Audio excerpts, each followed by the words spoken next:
Due donne di etnia Rom, residenti in provincia di Udine, rispettivamente di 34 e 57 anni, sono finite nelle maglie della giustizia dopo aver perpetrato un furto ai danni di una donna anziana avvenuta nei giorni scorsi nell'Interland cividalese. Le due, con la tecnica del finto abbraccio, hanno avvicinato la vittima in pochi istanti, mentre una distraeva l'anziana con una banale scusa, l'altra le sfilava dal collo la collana in oro che portava.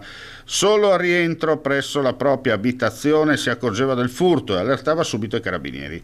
La nonnina, con mente lucida, descriveva tutti i dettagli e particolari delle due donne. I militari della stazione di Torreano subito all'opera durante l'ispezione del territorio, assieme ai colleghi del radiomobile della compagnia di Cividale, risalendo anche alle immagini della videosorveglianza, e individuavano le due donne fermandole. Avviato il procedimento per l'applicazione del foglio di via obbligatorio dal comune cividalese, in cui si è consumato il furto.